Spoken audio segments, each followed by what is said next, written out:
YouTube? Hope everyone's doing well. I am just finishing up a 7-3 split.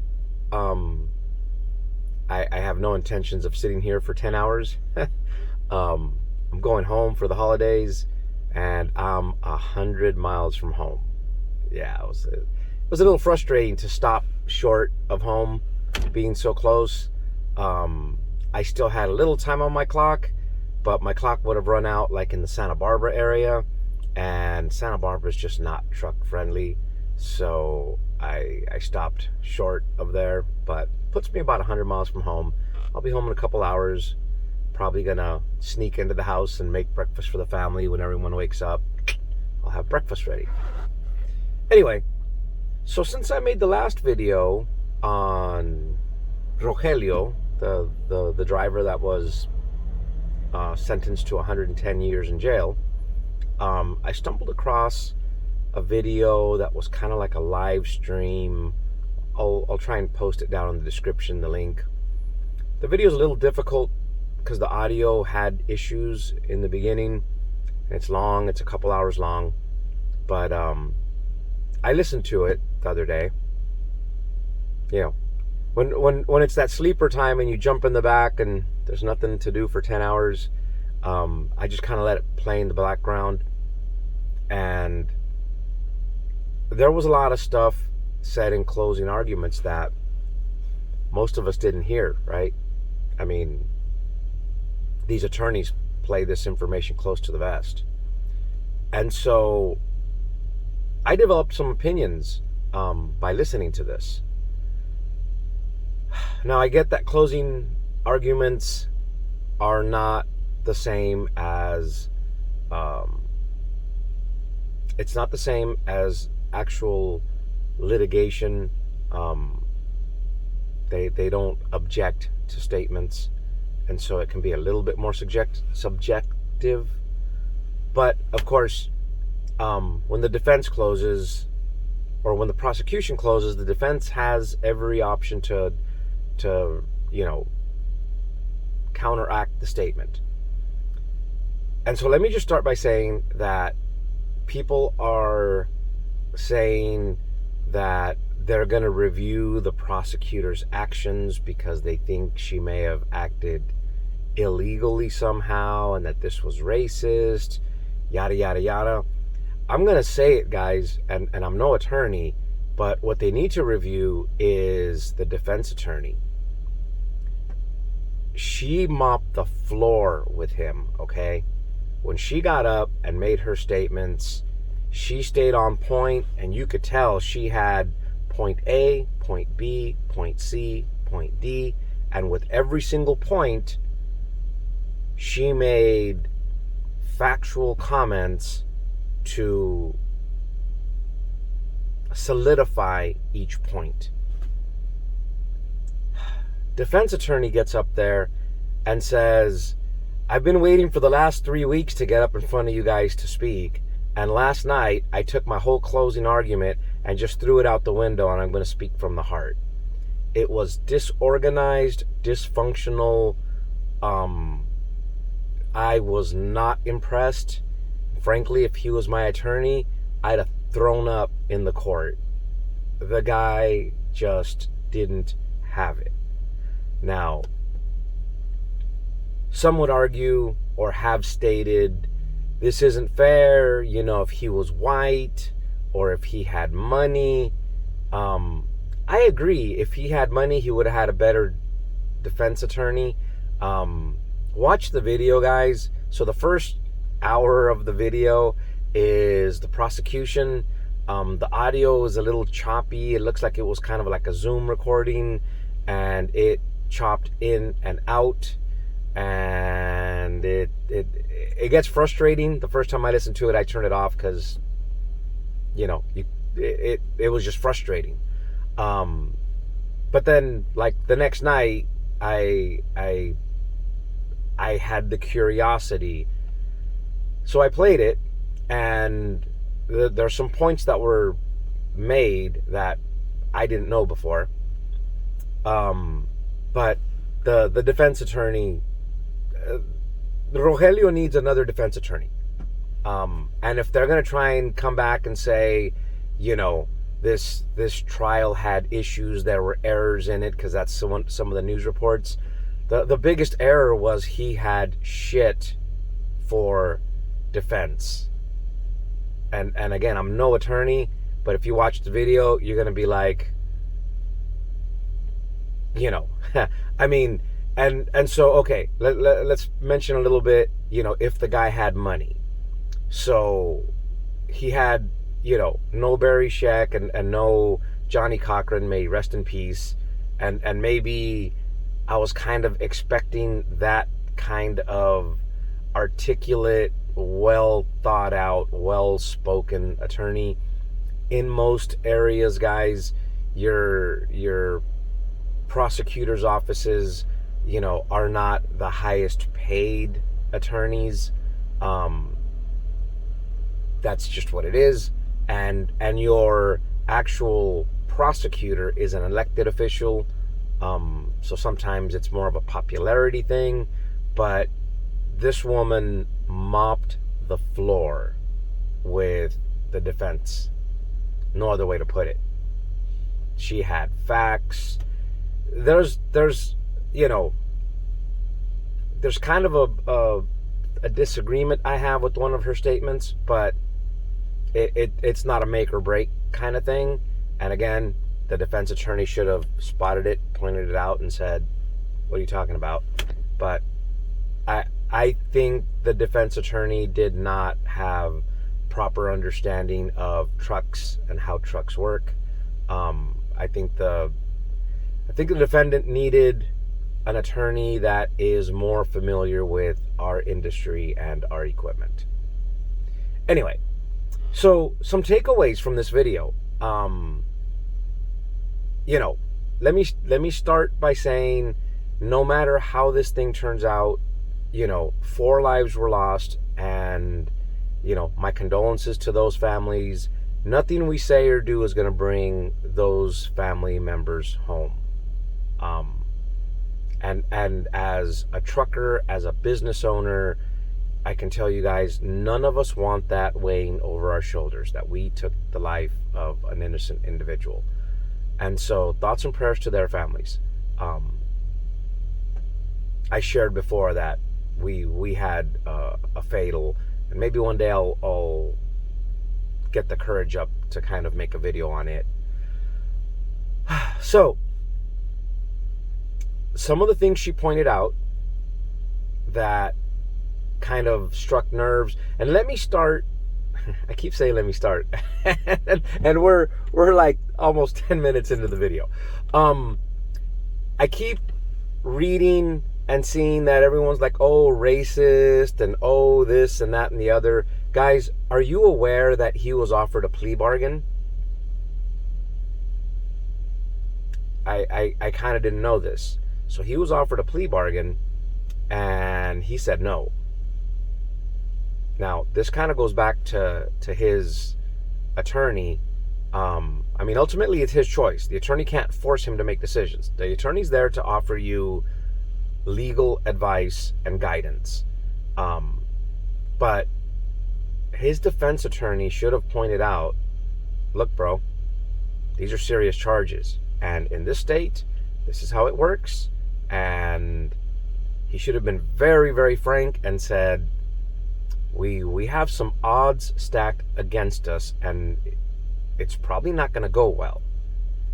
And I don't know what the plea bargain was. I don't know,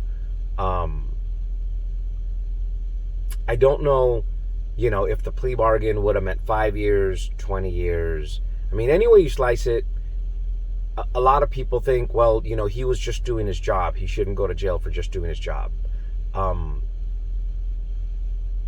You know, in the course of doing his job negligently, he killed 4 people. And so there's no denying he deserves jail time for it. And some people don't think that's right.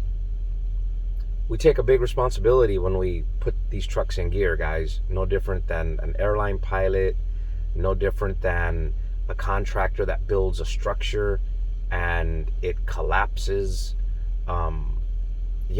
we have certain responsibilities, and it needs to be taken seriously. So let me talk about some of the things that I learned through listening to closing arguments. First, and you got to remember, prosecution is laying the bricks to this building for their case. So brick number one, he lied about his experience on his application.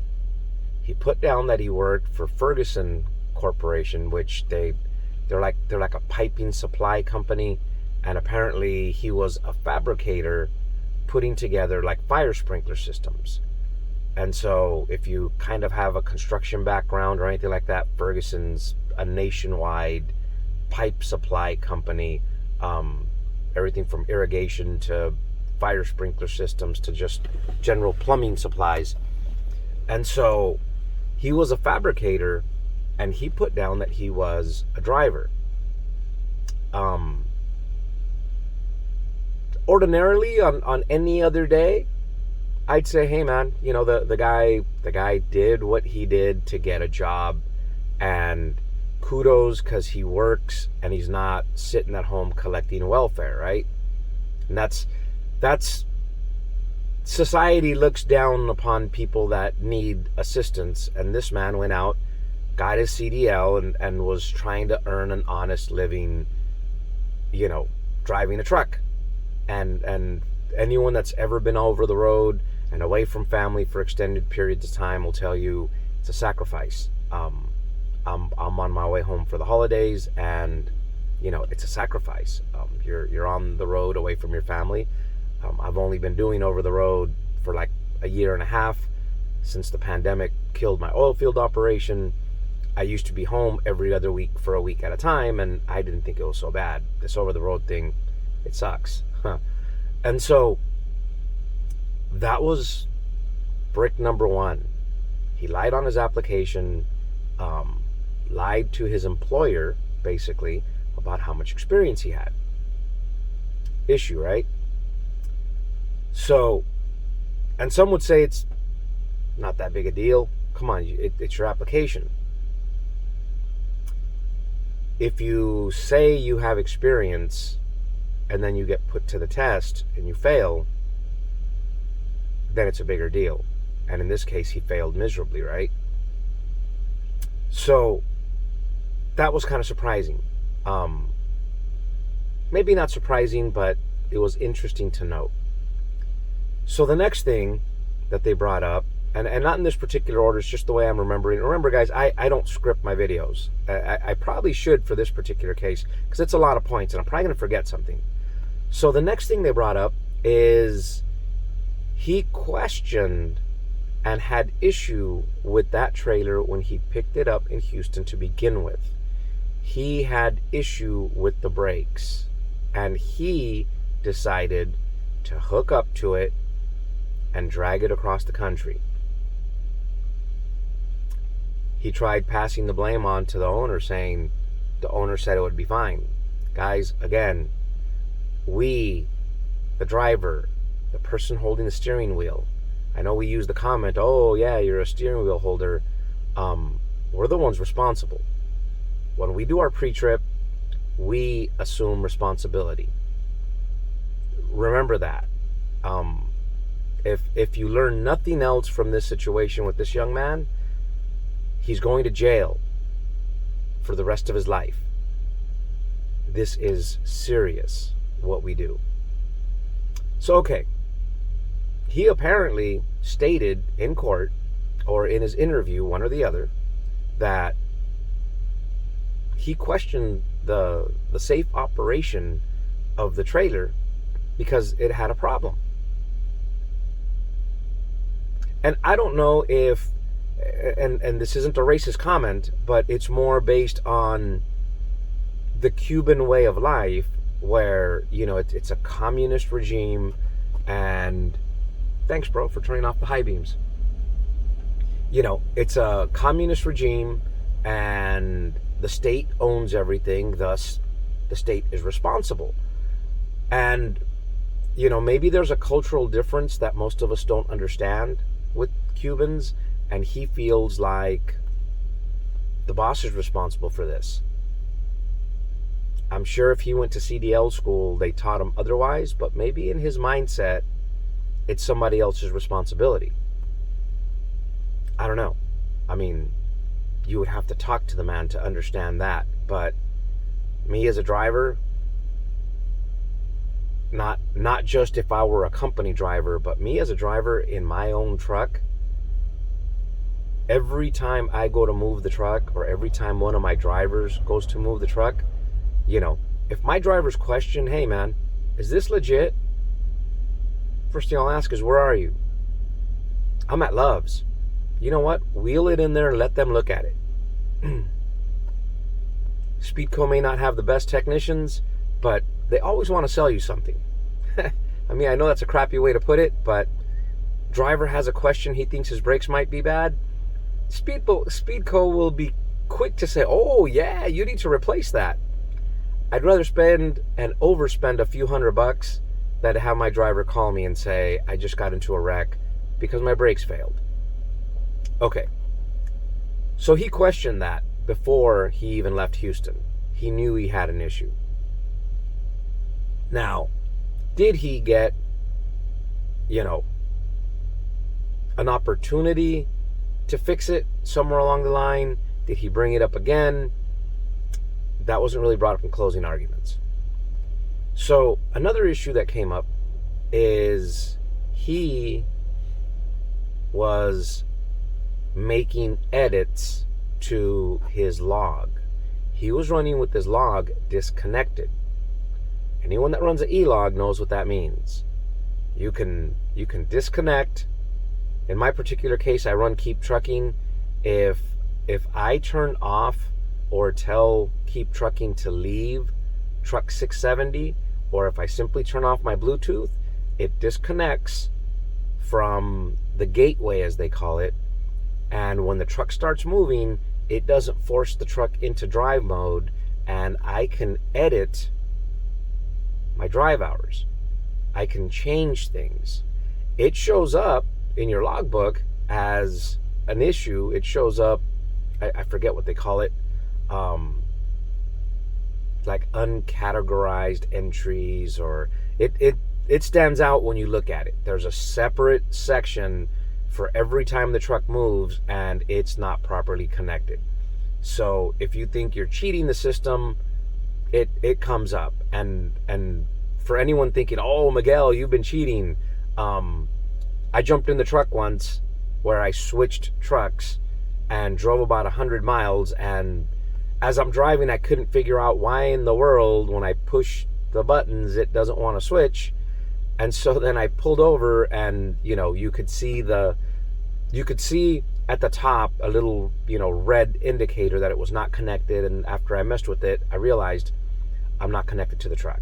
And then once I connected, it told me there are uncategorized driving events, and then you can claim them and it puts it on your log and you're all legitimate.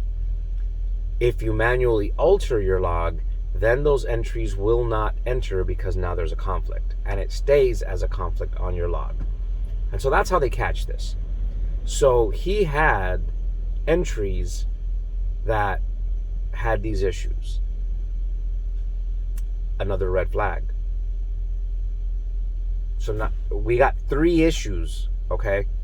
And the accident hasn't happened yet. He lied on his application, overstating his experience. He took a truck knowing it had a problem, and then he was lying in his logbooks. Any of those 3 don't constitute, a guilty result. So another point they brought up, and closing arguments isn't where it was brought up. The prosecution didn't even bother to bring this up because they had it nailed down solid. I heard it from the defense. And so he had 2 hours, or I'm sorry, he had 2 days to get from Colorado to Houston. almost 1,700 miles.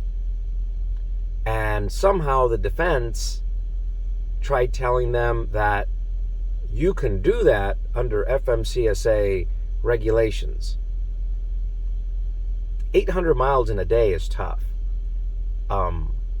You can do 800 miles in a day across Wyoming and across Texas, and Wyoming would be tough because it's only Wyoming. And the reason I say it is their speed limit is 80 miles an hour. And so, with that being said, if you're going across Texas and you're going, let's say, from west to east, once you get out of El Paso proper, the speed limit jumps up to 80. And if your truck will run 80, in theory, 10 hours later, you've done 800 miles. But in most other states, that's not quite possible. And then you have to remember you have the occasional uphill, downhill that slows you down. Now we're talking Colorado, where you're going over a mountain range. How in the world are you going to do 80 miles an hour? You're not. And so I think the driver was pressed for time, and that was another issue. That's four points that are pointing in a bad direction for the driver. So, and some of you are going to comment, I can do 1,600 miles in 2 days, no problem. Do 1,600 miles, grossing 80,000 pounds, going over Colorado. And show me your logs. Show me your logs that it's legit and it's doable. So then there's the issue of decisions he made the day of the accident. The audio was a little bit choppy, but the best of my understanding is he called a couple different people to discuss the fact that his brakes were getting hot. The way I understood the audio, and again, it cuts in and out and you miss parts of sentences, but it kind of sounds like at one point he actually stopped. He was on the side of the road and he said, "My brakes are getting hot." And instead of sitting and letting everything cool, he put the truck in gear and kept going, guys. That was the worst decision of his life. Now, some would argue, well, he's a rookie.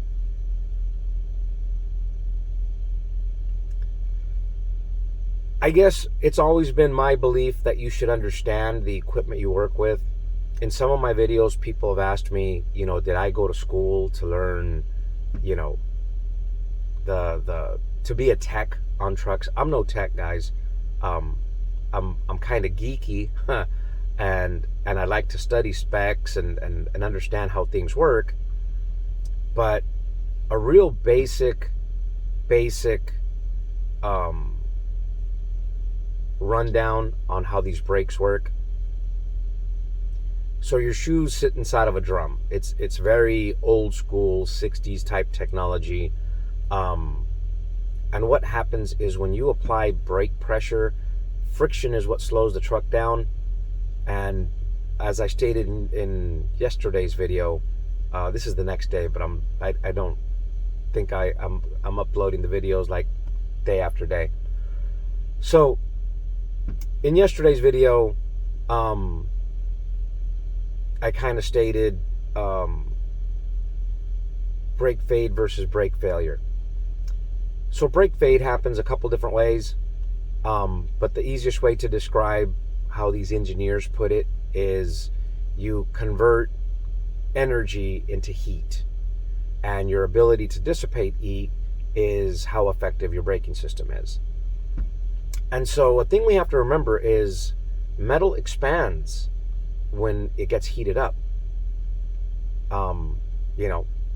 Back in high school, our teacher showed us, right? He had the little ball, and he had a little ring, and then he would put the little ring over the Bunsen burner, and it would fit over the ball, and then once it would cool down, it wouldn't come back up over the ball. So when you heat up these drums, they expand. And so this is why we have such a tight tolerance on brake adjustments, because the pads have to be within a certain distance of the drum, the linings do, because as the drum gets hot, it expands, and it requires more stroke from your braking system, from your brake chamber, and it requires more pedal. Now this is a separate condition to the gassing that happens, and it's a way separate issue from when you overheat your lining and they glaze over or start to melt, is another way to put it.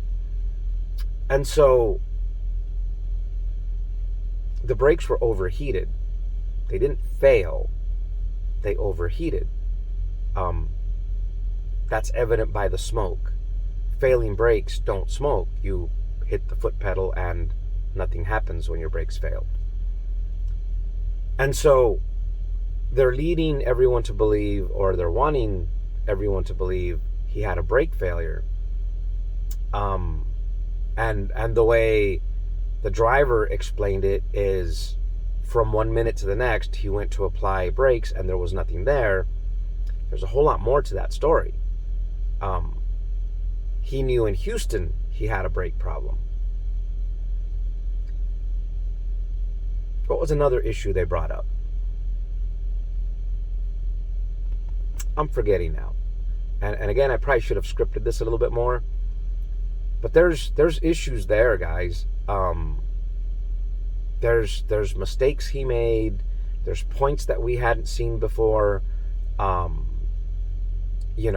The amount of time he was given to get the load delivered, adjusting the logbooks. They're saying he didn't do his pre-trip.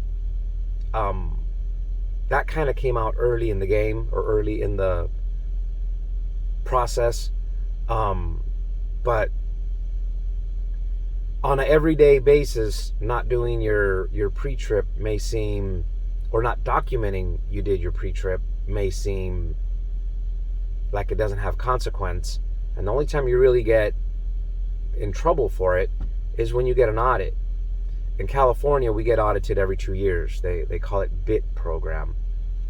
And they look for that. They come and look at your daily vehicle inspection reports. Is a supervisor signing off on them?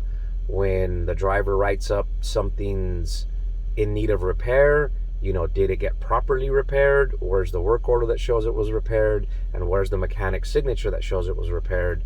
There's a whole process to daily vehicle inspection reports. And he apparently didn't have any. So there's a whole lot of issues that, before he even started down the hill, lined him up to be prosecuted. And that was where the prosecution started, guys.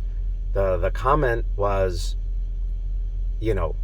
this accident ended, and then she named the highway and the off-ramp.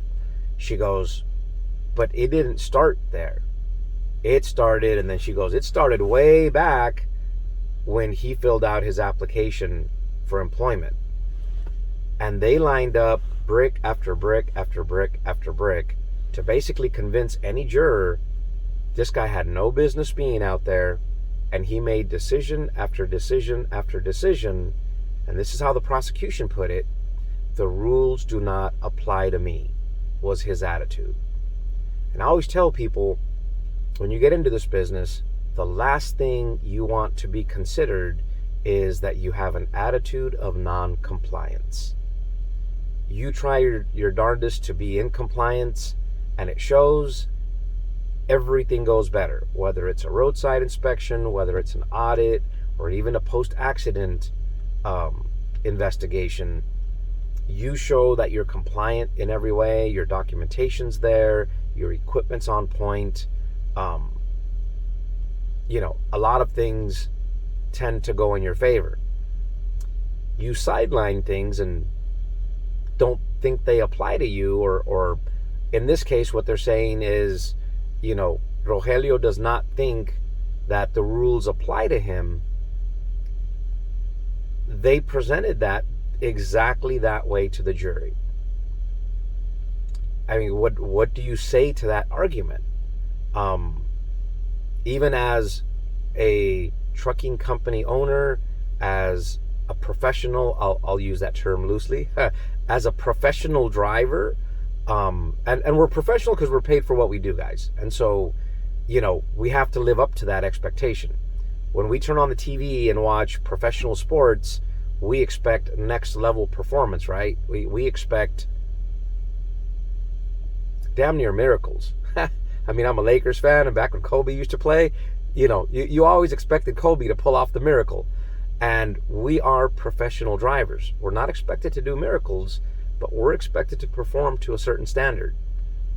And I think even if the governor comes in and commutes his sentence or pardons him or whatever, I've been told by people from Texas that Texas will take away his CDL and they'll never let him have one again.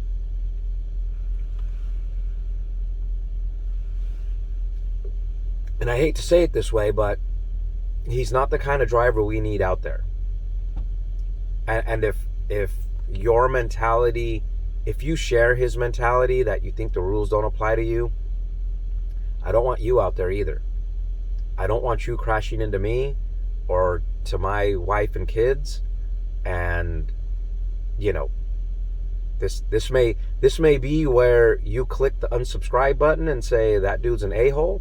I don't want you barreling down the highway behind me at 80,000 pounds and killing me, my loved ones, my friends.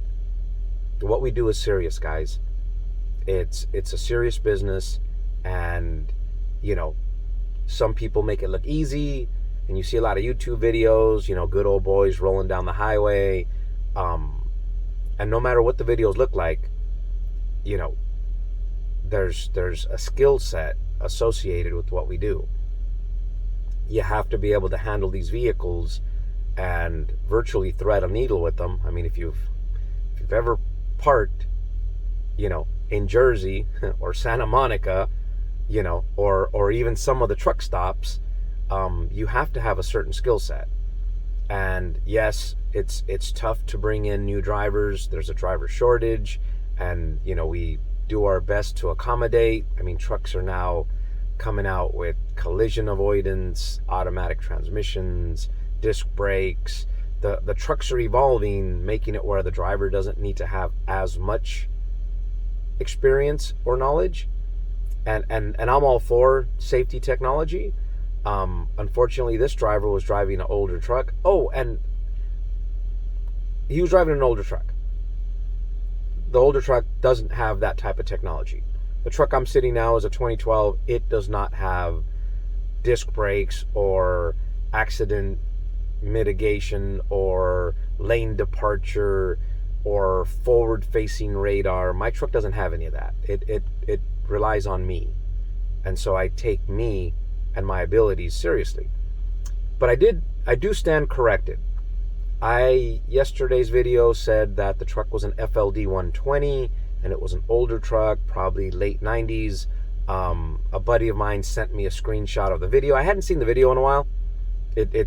I haven't gone back and tried to renew my memory of it. When I spoke yesterday, I was speaking mostly from memory of the video that I saw a long time ago.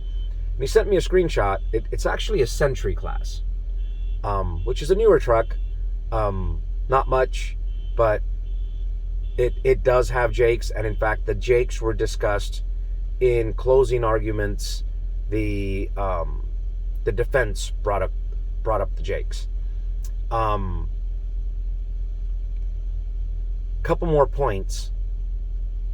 The driver, I just remembered them. The driver stated in court that his speed at the top of the hill and the speed that he was traveling at was 55. and the posted speed limit is 45. 10 miles an hour doesn't sound like much, but when you're going down a 7% grade, anyone with trucking experience that's ever run 80,000 pounds down a hill, 10 miles an hour is a lot. 10 miles an hour takes quite a bit of braking force to decelerate from 55 to 45. Add to that component that there was questionable brake issues. That's a problem, guys. That's a definite problem.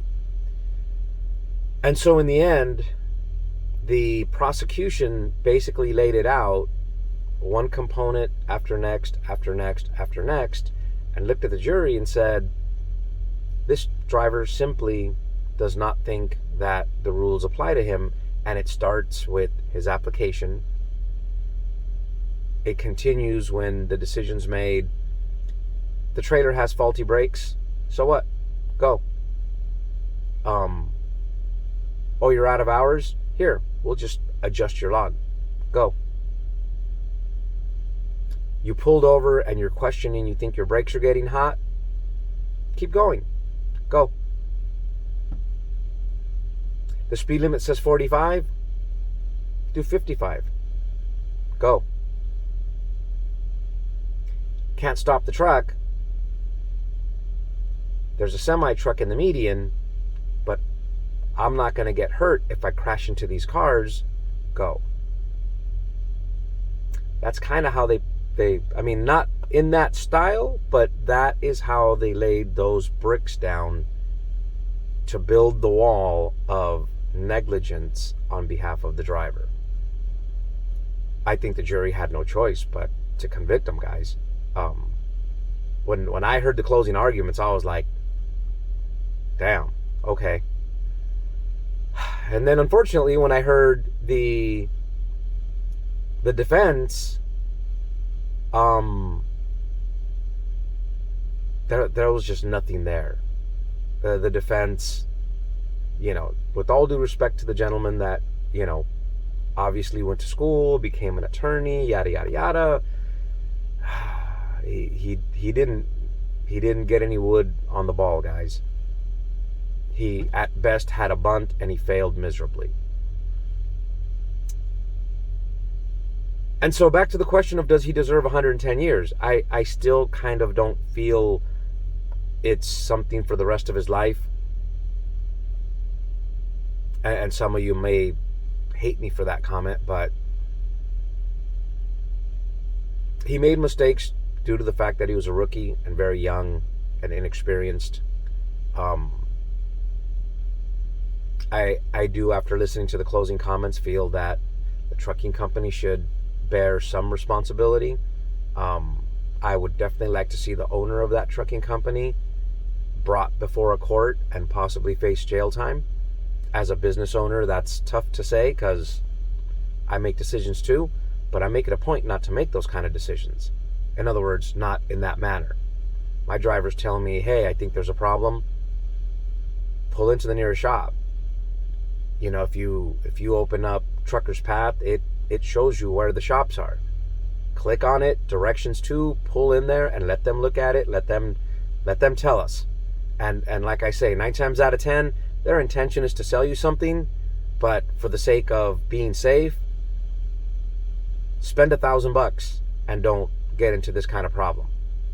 Even if you feel like it's $1,000 you can't spare, better than getting that call that, you know, your truck just hurt somebody. Anyway, this isn't going to be a popular video. It's not. I mean, a lot of people are getting behind this guy, and I get it. Young guy, trying to earn a living. I think he has wife and kids at home. I get it. And again, I don't think 110 years is fair.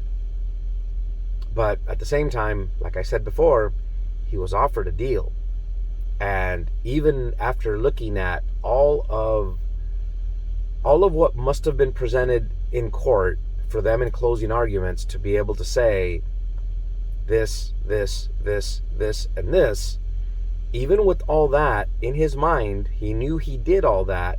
He still felt like it'd be smarter to go before court. I don't know what he was thinking. If I were him and I knew, and my attorney, his attorney should have told him, look, this is the evidence they have. It's called disclosure. So whatever the prosecution has in hand that they plan on bringing to court, his defense attorney has a right to request everything they have.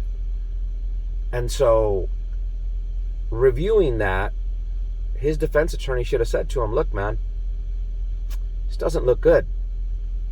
We're probably not going to win this. And some of these charges carry a hefty sentencing. You need to understand, if they offer you this plea bargain, and I don't know what the plea bargain was. They didn't discuss that, but it's been in the news that he was offered a plea bargain and he turned it down. If he would have plea bargained to something like 25 years and it wasn't a mandatory minimum,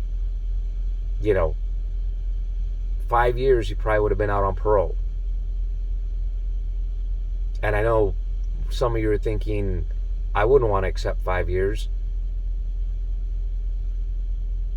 If you were in his shoes and you knew everything you did that was inappropriate, and you knew they had discovered all of it, I think you need to cut your losses. Oh, another thing they discovered, the brakes were out of adjustment. The brakes were out of adjustment on the truck. Apparently, they had done brakes. There was a brake job done on the truck not too long before this trip, and they were out of adjustment. And so that brings up the argument of, his brakes failing. Even if the brakes were installed incorrectly, that Century class truck should have self-adjusting slack adjusters. I don't remember the year. I want to say it was like in the late 80s. Anything manufactured after that date has to have self-adjusting slack adjusters. There's a process to make your slack adjusters work and adjust themselves on their own. Nonetheless, his pre-trip should have caught the fact that the truck had brakes that were out of adjustment. It's part of your pre-trip. If he's a new CDL holder, he needed to demonstrate he knows how to check that. You basically grab the slack adjuster and yank on it. It shouldn't move that much, right? And so he'd been out for a few days. He had to have known his brakes were out of adjustment if he did his job and followed through with his responsibility to be a safe driver. And so there's a lot of things stacked up against him, guys. I feel for the man, and I get the movement to, help him with how much time he's been given. I do think it's excessive based on, like others have commented, you have murderers, rapists, people that commit violent crimes, with malice and intent. He didn't intend to kill anybody. I get that. And I don't see, that he has the heart of a murderer. But we have to recognize that he's responsible. Is it 110 years? I think I've said it enough. I don't think so. But if not him, then who should be responsible? You can argue all day long that the company, the owner, the driver's who makes the decision. If I was a company driver and the truck wasn't safe and they tell me, drive the truck or look for a job, I'm looking for a job. It's that simple. I'm not going to go out and ruin my life, my CDL, and hurt people for the sake of a paycheck. remember, there's a driver shortage. There's a driver shortage. You could quit today and post up on Indeed or anything of that nature, and you'll have 100 emails from recruiters looking to hire you. It's not like, we're in the middle of a depression and you couldn't find a job. Any driver that's out of a job right now is because they want to be, not because there's no work or they're not insurable. Anyway, this video is crazy long. Most of you probably didn't watch till this point. If you did, thanks for watching. This isn't going to be a popular video. But I'll try and post the link to the closing arguments, and you'll see what I'm talking about.